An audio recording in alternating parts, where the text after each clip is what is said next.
各位线上的同学，大家晚安，大家好，欢迎大家一起来线上读书啊。今天晚上读书会的主题呢是会赚钱只是徒弟，会用钱才是师傅。在我们华人占多数的国家里面呢，有一些很出名也很成功的大企业家啊，或者是企业的那个集团总裁啊，他们成功的至理名言呢，啊，有的会说什么会赚钱的是徒弟啊，这句是一样的啊。那后面这句什么会存钱的才是师傅啊，强调要存钱呐啊，因为呢，以前我也是这样的思维啦，认为会赚钱呢，还要有储蓄的习惯啊，这样才能够存钱致富啊。那学佛做慈济之后呢，我觉得在理财上的观念应该可以再提升一些啊，叫做会赚钱只是徒弟啊，这句是一样的啊，会用钱才是师傅啊。刚刚有人讲会存钱才是师傅，但是我是认为要会用钱才是师傅啊。强调的不只是学以致用了学了还要会用了，赚了也要会用了啊。那怎么去用呢？这个等一下呢，我们后半段我们再来好好解释这句话的意涵啊。世界华人首富李嘉诚先生啊，基于他多年经商的经历及人生的经验呢，他有一句发人深省的体悟了啊。他说小富在人大富在天意思就是说，一个人靠后天的勤奋跟努力就可以成就小富小康这个是小富小康的生活水平，也可以把自己的生意经营得有声有色所以要达到这个小富或小康呢，要靠人跟靠勤但是呢，一个人不能成为巨富，就不只是靠一个人能不能成为巨富就不只是靠人跟靠勤而已还必须依靠什么先天的力量还必须看你是不是具备成为世界级首富、世界级富豪的先天的命格有没有？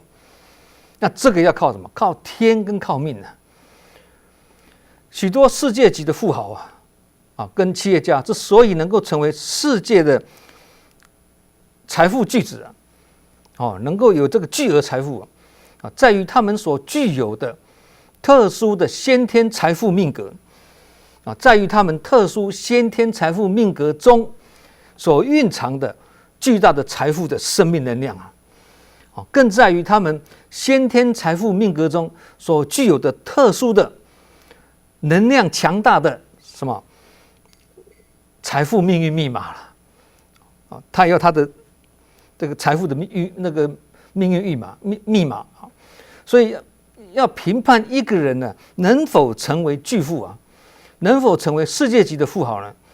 其中一个很重要的指标就是看他命格八字中呢有没有日坐财库的这个条件为什么日坐财库的人就具备了成为巨富的先天条件呢？这是几千年来我们古圣先贤他们总结的命理的经验其实从现代管理学跟成功学的角度也可以解释呢其中所蕴含的日坐财库的命运密码这个也是一种规律蕴藏的命运的规律那世界上许多富豪的命格八字中呢，往往都蕴藏有这个日坐财库的这个命运密码这个是他们这些世界级巨富的什么共通性我们举个例子，大家很清楚，美国微软公司的比尔盖茨是美国世界钢铁大王安德鲁卡内基，美国世界石油大王洛克菲勒麦当劳的创始人艾伯特克洛克，美国福特汽车的董事长美国花花公子杂志的创始人美国波音公司董事长，瑞士雀巢食品公司董事长，中国电子商务领袖马云，中国现代航运大王鲁作孚等等，台湾也是有好几位命中有大财库的巨富这些世界级的巨富或首富也好呢，虽然都是腰缠万贯富可敌国都有一个共通性跟共同点除了刚刚我们讲的日作财库的命格以外呢，就是将来他们要离开人间的时候呢，任何一个人1毛钱都带不走，没有一个人可以例外了。这个也是个共同点他们致富的共同点是差不多的，但是这个生命法则里面也是大家的共同点一个人1毛钱都带不走，但是有一样东西你不想跟他走，他要跟你走，叫做万般带不去，唯有业随身嘛，这个大家都知道嘛。生前大家的财富不均等，但往生之后大家都一样最后还是要回归什么？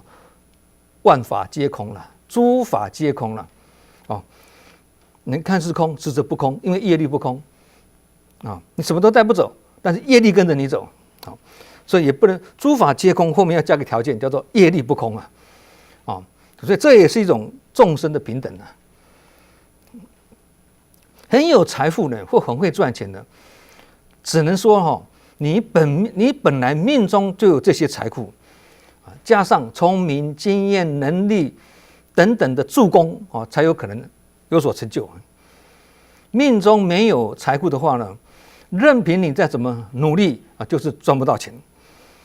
有些人呢，赚钱有一套，但这并不代表就是成功只能讲短暂的成功了真正的成功呢，不是你赚了多少钱，赢过多少人，而是你帮过多少人你跟多少人结过好缘，你在哪些地方付出过，这才是永恒的，才是真正的成功一个人如果命中多贵人的话要不成功也难那为什么会贵人多呢？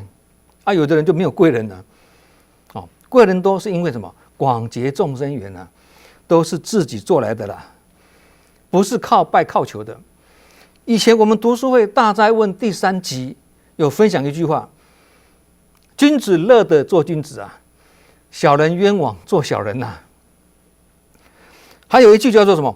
恶人作恶却享乐善人行善却穷苦都是这个意思你会感觉老天爷好像不太公平这个恶人呢，每天作恶却在享乐；善人呢，每天行善他一生穷苦，好像老天爷不太公平这个不叫不公平但是我们今天没有办法解释大家可以过去看我们那个解说的我们就不再解释了。那上面讲的命中有财库的巨富，那是大富靠命命格嘛但不是每个人都是这样的命所以才说小富是靠勤大富是靠命也就是说小富由人大富由天，意思是一样的。我有一个朋友呢他有2个儿子大儿子呢收入很高，小儿子呢收入就没那么高，收入比较低。这小儿子呢买了2间房子但是大儿子到现在呢还在租房子。大儿子的薪水高但是他现在还在租房子。小儿子薪水低，但是他买了2间屋子。大儿子呢光鲜亮丽，看起来很有钱但每天在追钱小儿子看起来平凡简朴，没什么钱但从来不缺钱。什么原因呢？弟弟虽然赚得少，但口袋没有破洞，再怎么少都可以累积出来，最后也是什么？积少成多了。大儿子呢，口袋是破洞的，你再怎么会赚，最后流光光了，意思是这样子那这个也印证一个道理，叫什么？叫做小富靠勤，小富靠人。看你有没有这个心呢？去节约所以去勤劳。那刚刚我们前面讲的这些大富豪是什么？是大富靠命或大富靠天嘛。现在跟大家分享一个小故事。这个故事呢，道出了致富的关键。没做到或做不到，就注定一辈子呢是穷。这是一个年轻人呢向老人学习智慧的故事。我们来听听看。很久很久以前有一位年轻人他千里迢迢了跑去寻找大家公认是最有智慧的一个老人希望向这个老人学习如何才会有智慧这个号称是智者大师的老人当时正在井边的一个水井旁边打水他看了这个年轻人后就说年轻人，你有办法先做到沉默10分钟都不要讲话吗？如果能做到的话呢，我再教你什么叫做智慧，如何提升智慧。年轻人说不说话，那这应该很简单啊，嘴巴闭起来不讲话很简单啊。说完了以后呢，这个年轻人就拿起手表来计时了，10分钟不讲话嘛，对。那这个老人看着这个年轻人呢，开始在计时了就开始忙他的工作，他就把绑着绳子的那个小水桶丢到那个井里面去呢去打水，再把那个小水桶拉上来，把小水桶里面的水呢再装进脚边的这个大水桶里面装进去。但是当这个老人呢把这个水倒进这个大水桶之后呢，年轻人呢张大了眼睛，看得目瞪口呆，不能说话所以他就一直比手画脚的指着地上，指那个大水桶旁边的地上。那这个老人这个智者的老人好像什么也没看到似的，就没有理他继续把小水桶放进井水里面再把这个水呢倒进这个大水桶里面。那刚开始到3、4次的时候呢，年轻人还可以忍住不说话。但是到了第5次的时候呢，这个年轻人终于受不了了，就开口大声的说智者大师你好笨你没有发现你脚边这个大水桶的水桶是破的吗？年轻人是好心的指着地上说，你看你把小水桶的水丢进大水桶里面，全部流光光的因为大水桶是破洞的老人低头一看，对耶，打进去的水全部流光了真是谢谢你的提醒，跟年轻人讲说完之后呢，这个老人呢抬起头对这个年轻人讲不好意思，你可以走了，因为你比我更笨，你连保持10分钟的沉默都做不到，如何变得更有智慧呢？年轻人看一看表真的5分钟都不到，沉不住气就开口讲话了。他如果坚持10分钟不说话的话，他就可能会体会这个老人这样做的道理。为什么这样做？明明是破洞的大水桶，你还水一直往里面倒，流光光了。他是沉不住气，急着要开口。因为老人呢，从一开始就知道这个桶只是漏的，他只是要利用这样子的方式来提醒这个年轻人。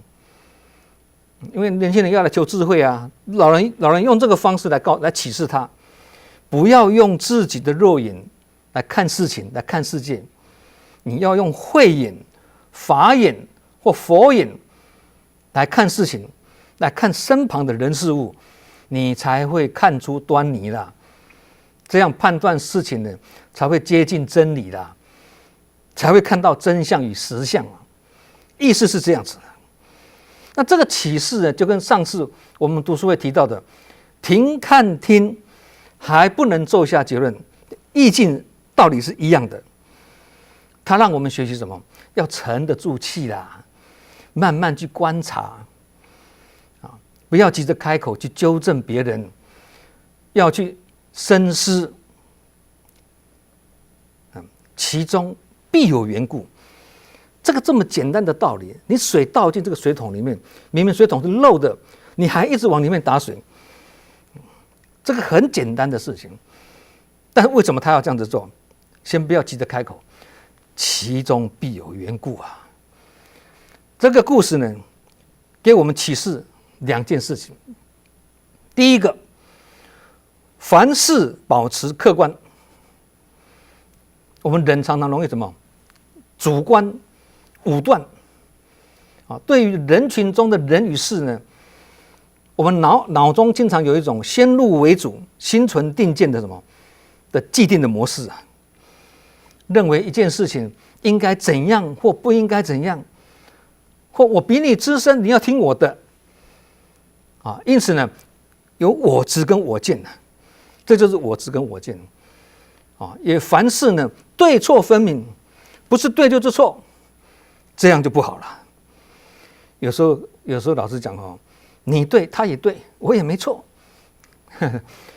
第二呢，接受不同看法。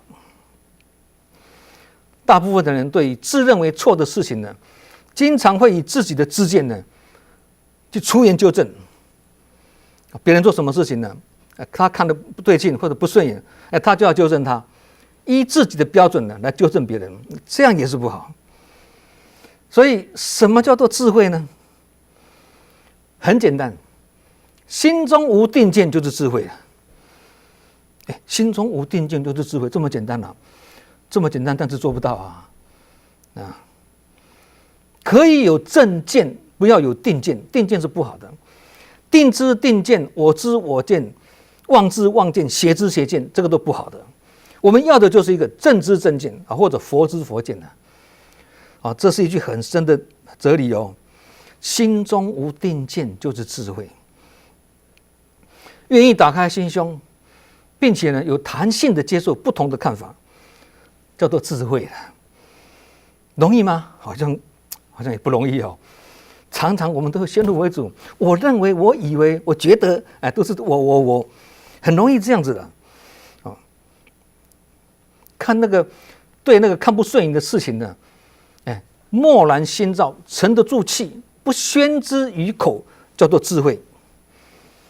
再讲一遍啊，对那种看不顺眼的事情呢，或者人也好，看不顺眼的人也好了，我们能够沉得住气，默然心照啊，了然于胸，沉得住气，但是呢，不宣之于口，不随便出口，就叫做智慧啊。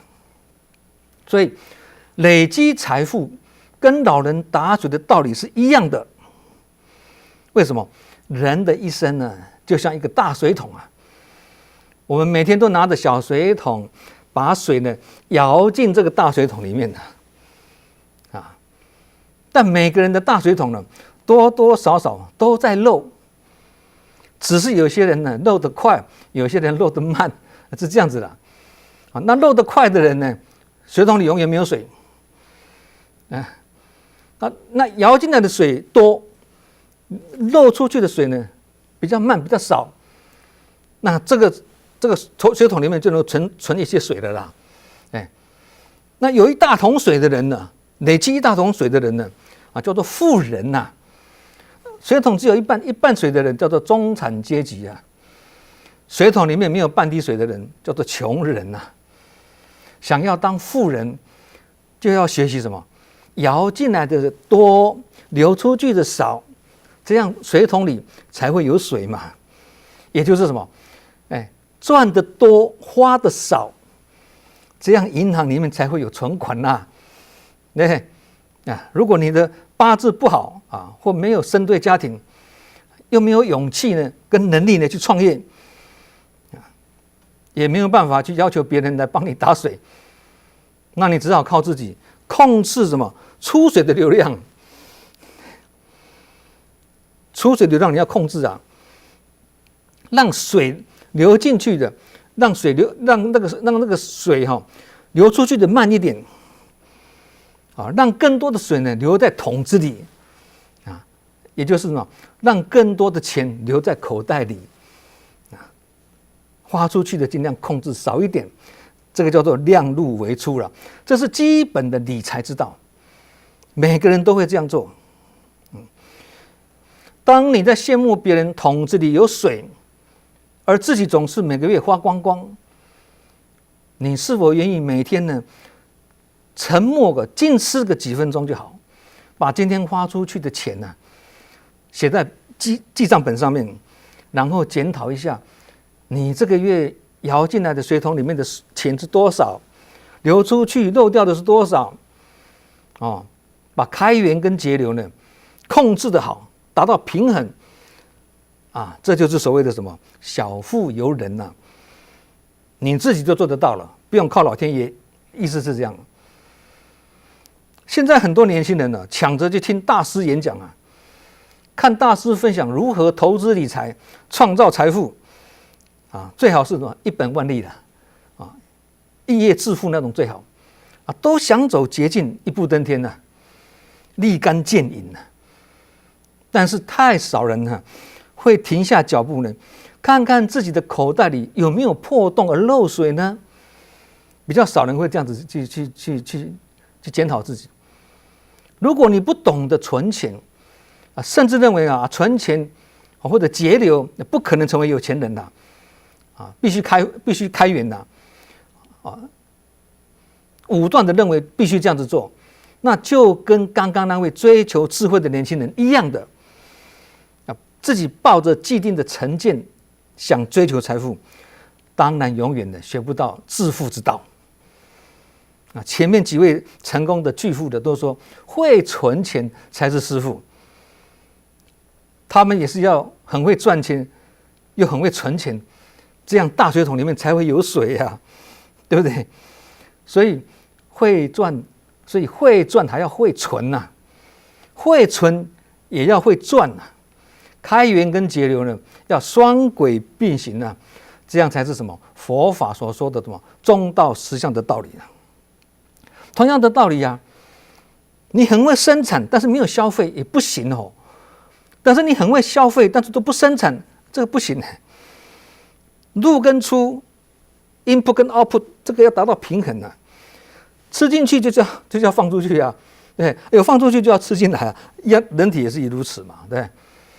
其实呢，致富之道不会太难先把开源节流跟记账理财的基本动作把它练好，理财的基本概念才有本钱呢靠投资，因为你有剩一些钱下来你才有本钱靠投资把更多的钱留在大水桶里面。这个道理很简单，但不是人人都会去做了，反而喜欢跑去向富人寻找创富的智慧，却不愿意呢去实践简单的致富法则，一直向外不向内了。学佛也是一样往外求就是外道往内求就是正法嘛。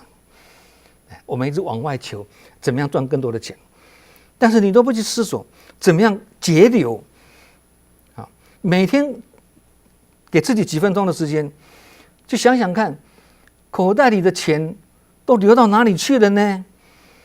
有没有不该买的东西而花钱买了？不该开的灯有没有随手把它关掉？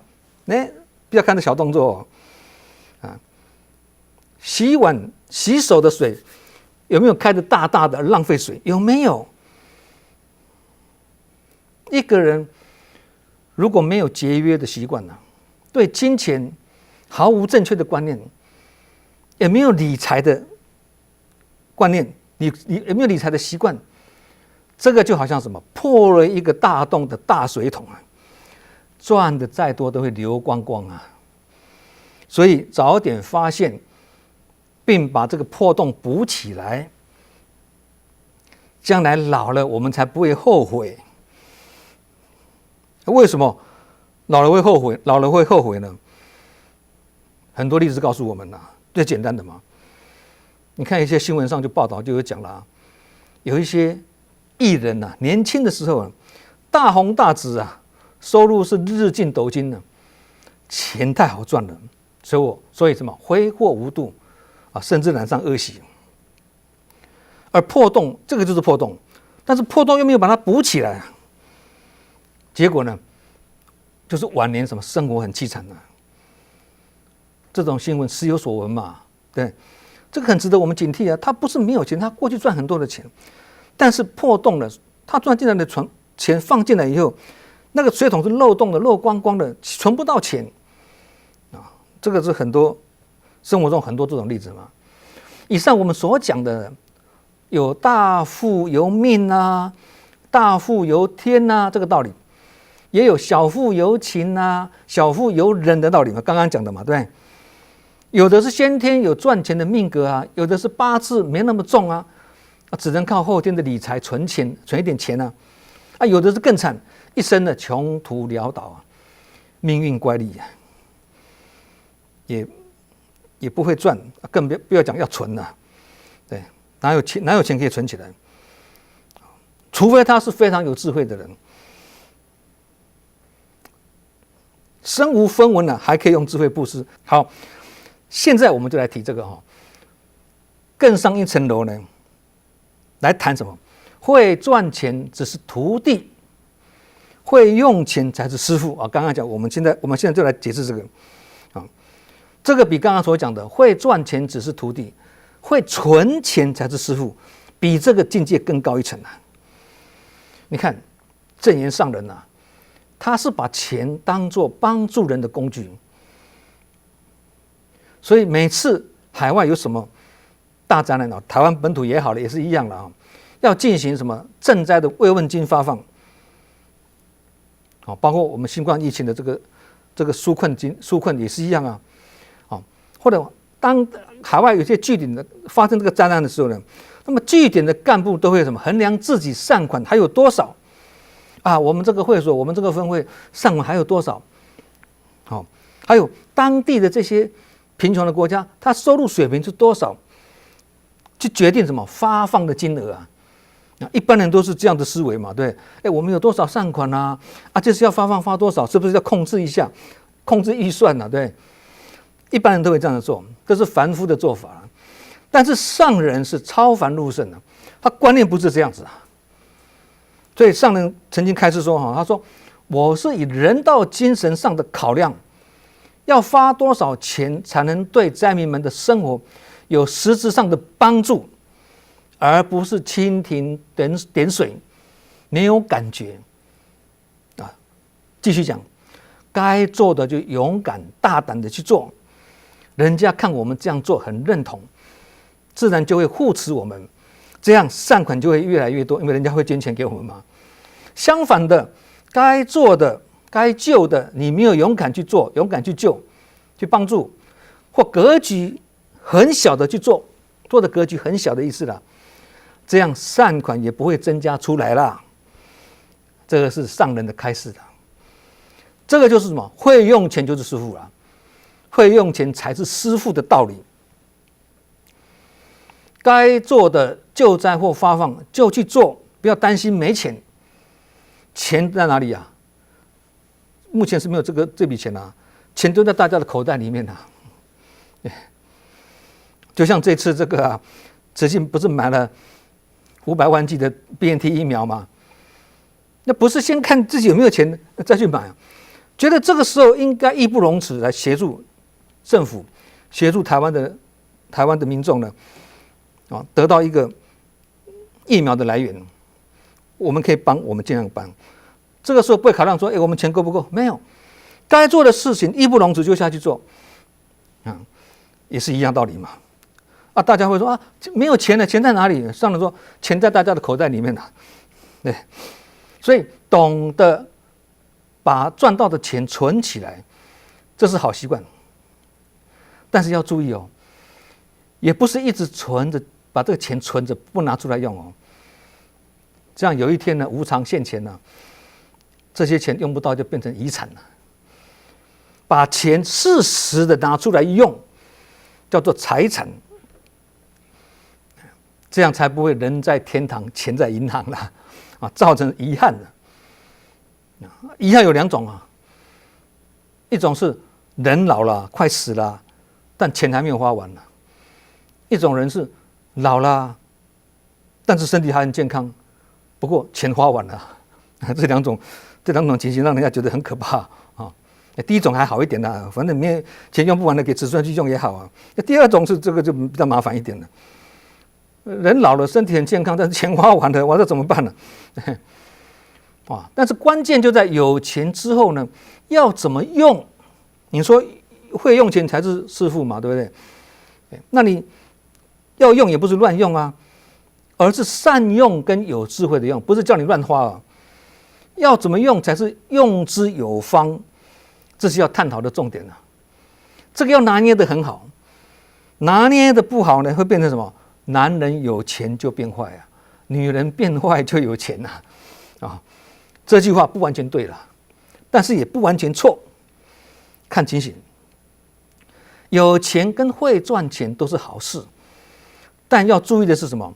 钱譬如水，钱跟水一样，水可以载舟覆舟，钱也可以拿来做好事，也可以拿来做坏事。人为财死，鸟为食亡嘛。对，这个要懂得防范。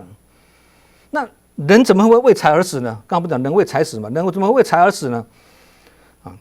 上次读书会我们有讲过的，谋财害命，谋别人的财啊，害自己的命啊。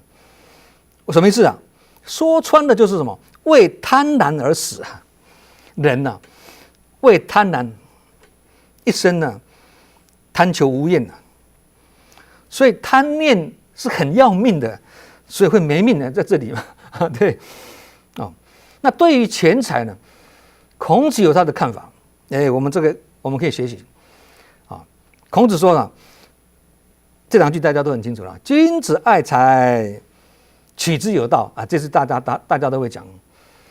后面还有两句可能比较少人知道啊。君子爱财，取之有道。后面接两句：视之有度，用之有节啊。就是其实这个就是什么？这个君子呢，在获取钱财的立场跟原则啊。那后面两句呢？视之有度，用之有节的什么？是前面两句，就是这个君子爱财，取之有道的后续的这个后续的关系。好，那你说取之有道，怎么才是有道呢？他后面继续讲嘛，意思就是什么？看待钱财要有正确的观念。好像我们上人对不对？他把钱当作工具，他不是把钱当作财产了。那这个就是正确的观念。那用之有节是什么意思啊？用钱要有节约的观念，当用不省，当省不用啊。上人就是如此。该帮的个案我们去年不是有辽国来两个个案吗？两个个案加起来花了慈济基金会500多万台币的钱，对他们来讲一辈子不可能有这样的积蓄啊！辽国的贫穷的病人，该花的钱生命无价就帮，不该花的钱1毛钱都不花，清清楚楚的。所以这个看起来是文辞很简单但要能够彻底做到，好像也不是那么简单佛陀时代在王舍城的乡下呢，有一位非常穷困的流落街头的老婆婆。有一次老婆婆讨不到饭，又生病了，倒在路边一间房子的后面。那里面的佣人刚好拿洗米的水呢出来要倒掉，看到老婆婆坐在这个后面这里，就把这个洗米水呢倒一些给他。没多久以后呢，这个老婆婆见到一位身穿破烂衣服，但是法相非常庄严的一位修行人经过他那里。这位修行人就是什么？大迦叶尊者了，佛陀10大弟子苦修第一的大迦叶尊者。尊者就靠近这位老婆婆了，就蹲着跟她说话。那老婆婆就说了，老婆婆先说，她说：“哎呀，看到尊者我心生惭愧我身无一物可以供养您大迦叶尊者就说了：“老婆婆，你的心有升起这样的惭愧心，这样就是你穿着一件庄严的衣服了。你又有布施的心，想布施，但是你觉得没有嘛？但是你有这种布施的心，你就是最富贵的。那这个迦叶尊者继续说：“你手中不是有捧着洗米水吗？这个就可以拿来供养啊。这碗洗米水是你所有的啊，所以我也能接受你这样的布施啊。”这样子来启发这个老婆婆，老婆婆就很欢喜啊，就赶快将这一碗洗米水倒给迦叶尊者。那这个大迦叶尊者就什么，用自己的碗、自己的钵把它接过来，一口把它喝下去了。本来已经奄奄一息的这个老婆婆呢，非常高兴。她觉得我这么穷困，我这辈子不可能有可以布施，不可能供养任何的出家人。对。后来这位婆婆呢，因为这件事情呢，含笑往生啊，往生到什么？到忉利天呐，成为一位很美的天女了。这个是佛经里的故事啊，很多人应该都知道了。所以只要有心呢，贫者要布施也不难了。不是说贫穷布施难吗？富贵学道难吗？其实呢，富贵的人没有智慧，学道布施也难了。那贫者如果真的有心的话，布施也不难了。那佛陀的弟子里面呢，这个刚这个讲这个大迦叶他是齐贫不齐富啊，出去沿门托钵嘛，去托钵啊。那大迦叶是什么？他是齐贫不齐富，他认为呢，向穷者乞食啊，托钵的意思是给他们种福田的机会，可以免除将来的穷困。那至于富有的人呢，他们福报已经这么大啦，不需要再去给他机会锦上添花了。这个是大迦叶的想法了。那另外一位弟子是什么？叫做须菩提的。须菩提是齐富不齐贫的，只向富有的人乞讨了，贫的他就避开了。这个须菩提他的那个木信木爱只对那个实业家而已啦，一般的不是实业家他都不要了，意思是这样子的。他都要到人家什么，到那个富有人家去乞食去化缘了。他认为呢，须菩提认为向富人乞食只是区区的一餐的布施而已，对这个富有人家来讲这太简单了，太无所谓了，毫无所谓。因此呢，须菩提对于房屋很简陋的啦，经济很穷困的人家呢，他绝对不去托钵的，宁可饿着肚子，他也不去行乞啊。所以这个大迦叶跟须菩提两个的这个起始的托钵的作风呢，是成尖锐的对比。佛陀对两人的做法都不赞同，佛陀认为他们的心不平等，都不合起始法。佛陀认为真正的起始法是什么？这句话很重要：不择贫富，不分垢净，严肃威仪啊，次第行乞啊。佛陀开始是这样子讲换成我们现在来讲，要去对人家募款木信木爱，启发3年了，也是警惕我们不能有分别心，要慈悲等观，次第行乞。什么意思？看到谁就募，不管你是有钱没钱的不管你是尊卑或低贱的人，都照样募这叫慈悲等观所以净思语才说嘛，布施不是有钱人的专利是有心人的参与只要你想做志工，没有钱也可以做志工布施不是只有捐钱很多很多都是布施，以前有讲过了嘛，对，捐器官也是，捐血、捐骨髓、捐时间、捐功能，都是布施有钱就做好事没钱就做好心对，所以是有心人的参与。去年新冠疫情期间呢，海外有一个分会要举办纾困金的发放，蛮大型的那上人就针对布施呢提出他的看法你这个时候要拿这个什么物资或现金去帮助那些受疫情影响的那些人嘛，这也算布施嘛那上人就对这样的做法提出他的看法。上人说富人贫穷心，穷人富有心什么意思富人贫穷心是什么？我们要发纾困金给受疫情影响而生活陷入困境的这些人这些民众乡亲金额啊，要发到让人家有感觉，而不是看自己有多少钱去控制预算、控制那个金额。刚才讲嘛，不是这样子的。这叫做富人贫穷心的啊。我们要布施的人算作富者，对，可是心是很贫穷的，一直控制那个金钱，没有想到说你这样这个钱帮助人家，人家到底有没有很受用啊？蜻蜓点水的。那穷人富有心什么意思啊？不要看这些一时受困的这些人啊，他们也是有助人的心呢，只是这个时候没有办法陷入这样的困境啊，那我们去帮助他，不，他心里也是想帮助别人，所以上人讲这句话，我赶快记下来啊，富人贫穷心呐，穷人富有心呐，啊，这句话也非常好啊。所以布施不一定要有钱，有智慧是更重要的。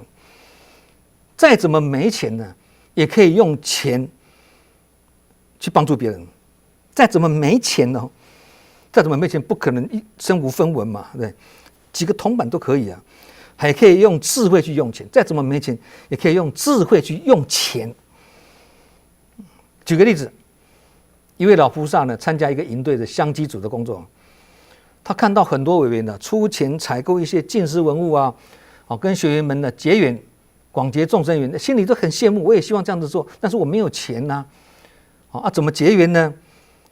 他就买了一包盐呐，一包盐没有多少钱嘛，他们讲放进大锅的这个汤里面呢，就跟几百位的学员呢结了好缘，只要有喝这个汤的，就跟这个老菩萨结好缘了。这就是用智慧这个就是用智慧来用钱啊，就是会用钱的师父，有没有道理呀？太有道理，太有智慧了。所以为什么每次慈济在灾区的发放现场都会透过举行爱洒活动啊、祈祷啦，让大家心这个安抚下来啊，呼吁灾民们拿到发放物之后呢，也能做出回馈，就是学习大迦叶尊者度化贫者的智慧。为什么这么贫这么苦呢？就是前世布施少，利用受灾的因缘呢，启发这些灾民们的布施心。方法就是什么？在爱洒活动的时候我们要发放现金给他们之前，都有一个活动，大家坐在那边跟他讲慈济的因缘呐，我们来这里的因缘呐，然后祈祷了，让大家先能够安抚平静下来。给他们一些依靠，给他们一些激励是这样子。那我们都会跟他们讲说，在这个首先，我们灾民在手心向上接受慈济的这个援助的时候呢，也同时能做一个手心向下帮助别人的人哦。我们这样子教育他们怎么做，就是把你身上仅有的几个铜板，你灾民再怎么穷，身上都有一些铜板不可能没有半毛钱的，都有。就是把身上仅有的几个铜板呢，投入慈济人捧着的竹筒里面放进去，1、2个铜板的金额，其实对他们来讲是微不足道的，价值是非常非常的少的，就像贫婆的一碗洗米水一样。但是把它捐出去、布施出去呢，这个意义就非常重大了哦。这个舍出去的动作就是什么？就是手心向下的人了。虽然灾民们一无所有但这个舍出去的、投进去这个舍出去的这个动作呢，已经在默默改变他们的命运了。就跟那位贫婆一样看起来是一贫如洗，但只要有心又有智慧，还是难舍诸难舍。灾后已经是家无四壁，不是家无四壁，一无所有，还要鼓励他们捐出身上仅有的几个铜板，这就是跟迦叶尊者要贫婆捐出身上仅有的洗米水是一样的道理。大灾教育这就是什么？无量易经说法品第2里面所讲的苦济拔夷，复为说法。这个道理，什么道理苦济拔夷，复为说法。除了解除灾民生活上的困境，我们还要了解到人生难得，佛法难闻，贫困的众生之所以如此穷苦痛苦，是因为他们前世没有种福，前世没有布施，今生才会受到生活困苦的折磨。所以应该进一步教育他们，启发他们，你也一起来念佛修善。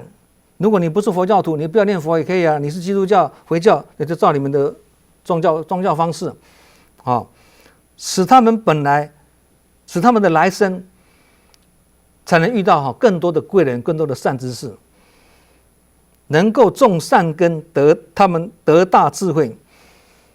所以灾难发放的时候，鼓励灾民们捐出身上的铜板，意义就在这个地方，就跟那迦叶鼓励那个贫婆把这个洗米水捐出来是一样的道理。所以赈灾行动是很多团体在做，但是外行看热闹，内行看门道。救灾行动就是慈济宗门人间路，但是用智慧教育灾民，成为手心向下的人，这叫做什么？尽施法脉，勤行道，叫做复为说法前面那个是苦济拔蚁，救灾行动，把你的苦，拔苦娱乐这个意思了。所以两个如果齐头并进，叫做什么？悲智双运嘛，福慧双修的意思嘛。好，我们言归正传，再回来切入主题。命中没有的财库，任凭你再怎么有经验、有经历、有学历、有能力，也很努力，最后也会事事不如人意，而前功尽弃。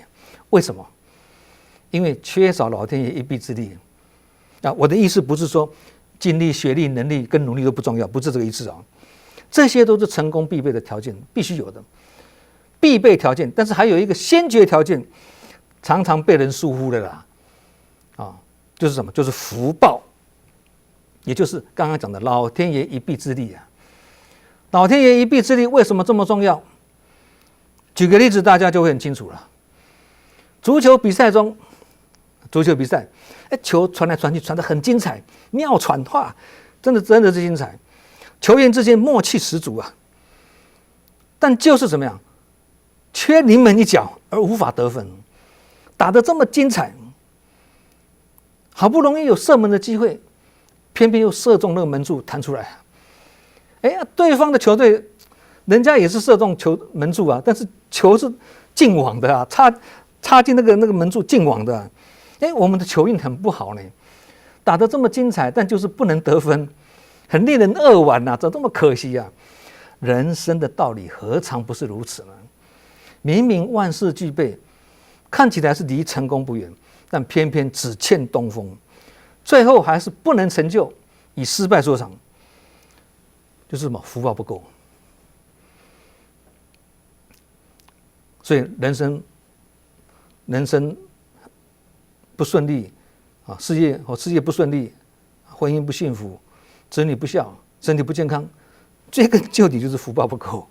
对，也就是一般人讲的什么刚刚讲比赛就说球运不济嘛，人生的话就是什么运气不好嘛，对，因为没有贵人不过呢，有一个道理要很清楚，福报够又运气好的人会赚到钱但会赚到钱的人未必是靠运气或靠福气而已，对，这样讲逻辑才合理的，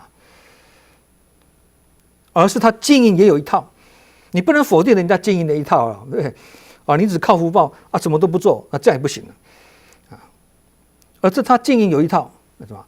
以现在这个新冠疫情来讲嘛，景气很不好全球景气都不好不是吗？不怕不景气，只怕不争气。大家生意都不好，不怕没生意，只怕没创意。新冠疫情虽然重创百业，但还是有人怎么样绝处逢生，异军突起有些店家或公司也是靠适应性跟灵活性而走出一条活路出来。这就是什么？穷则变，变则通，通则达的道理。做不到就等着被淘汰，就是如此。物竞天择的自然法则，没有办法。所以会赚钱的人不代表就会用钱这个会用钱不是指说拿去乱花那这样大家都会用那个是有钱会造业在这里或只图个人的享受跟享福叫做会用钱，不是这个意思哦。会用钱的意思是说，把钱花在利益众生跟兼利他人之上。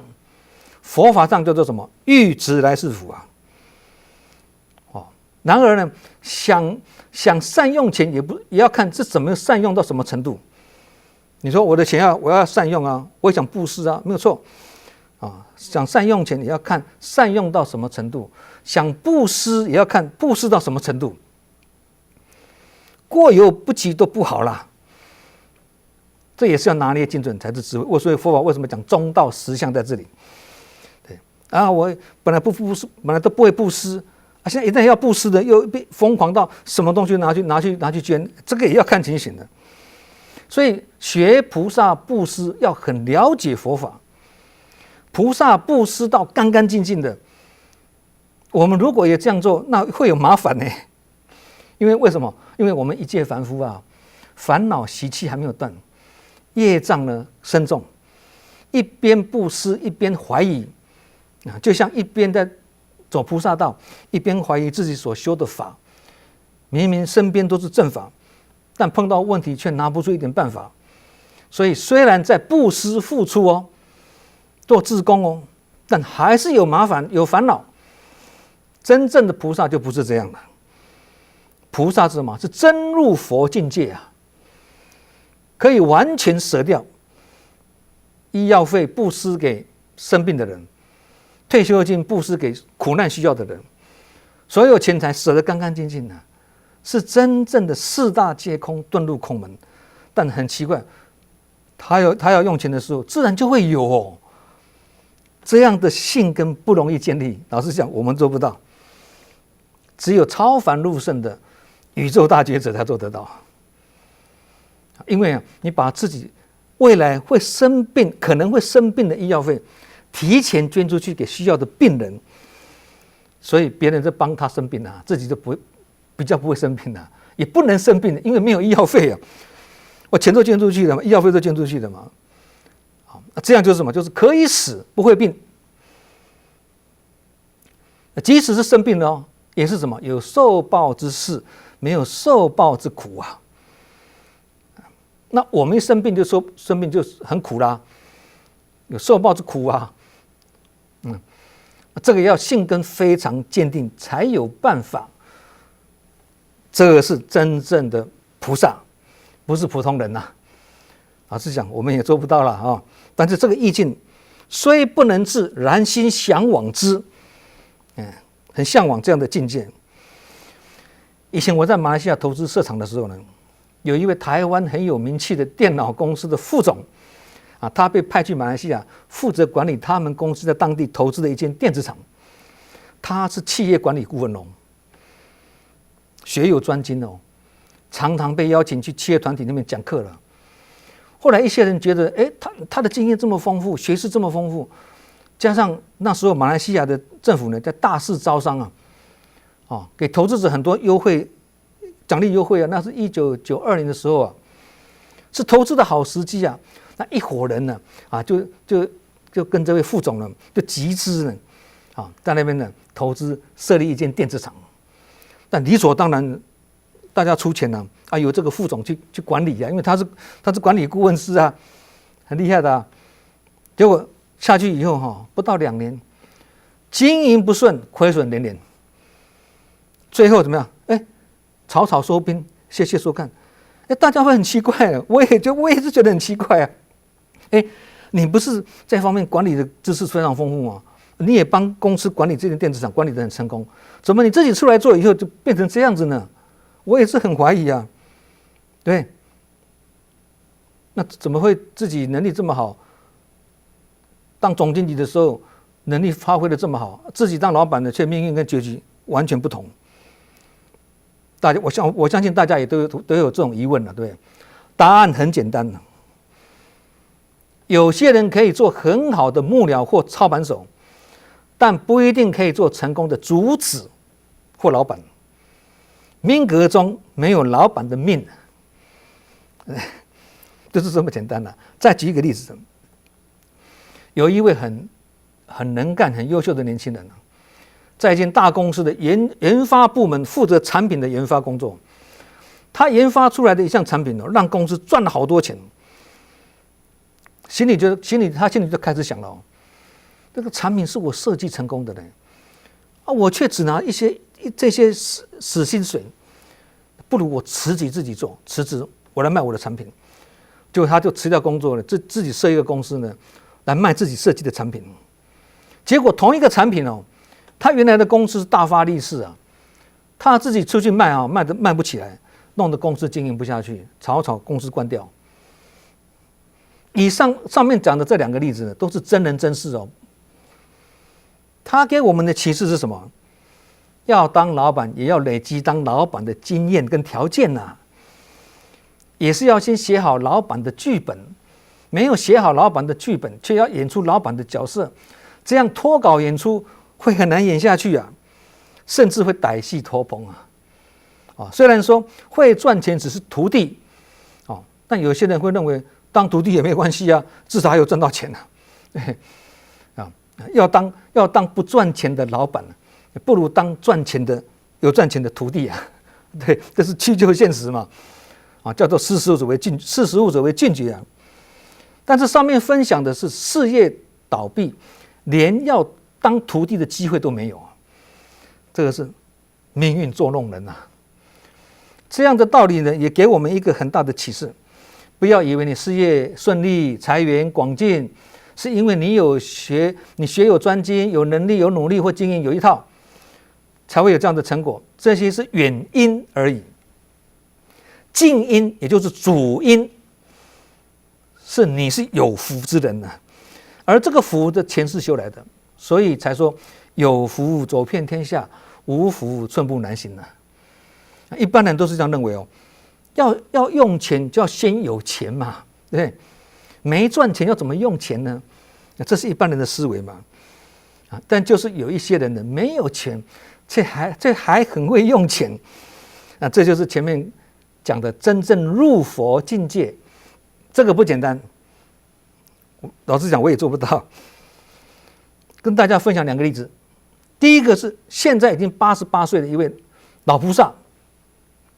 当年上人在花莲要盖医院的时候呢，他为了要把握这个一大事因缘呢，自己没有钱，文盲不识字，只好去当清洁工负责在清扫华江桥，台北的华江桥，这样把这个辛苦赚来的钱全部捐出去呢，护持慈济医院的建院的基金现在这位老菩萨呢，除了走路慢一点之外呢，身体还非常健康，88岁的耳聪目明印证了你捐钱盖医院，种健康的因，得健康的果。这是第一个例子。第2个例子呢，也是住台北的一对菩萨道侣他们家房子是租来的家境是贫寒的师姐考上台北市政府的环保清洁工，1个人录取，2个人服务。每天清晨呢，他们夫妻2个人去台北街头打扫，这样好不容易存了台币100万，捐给慈济呢，去做善事这个都是活生生的活菩萨。所以你看，有钱要用钱，这个容易；没钱要用钱，而这个用钱不是为自己享福，而是奉献布施出去的。这个就是什么？这就好像我们前面讲的，不是普通人，是人间活菩萨，值得我们学习好，我们今天的读书会就讲到这里。感恩各位的参与。下周同一时间我们再会，感恩大家，也祝福大家，再见。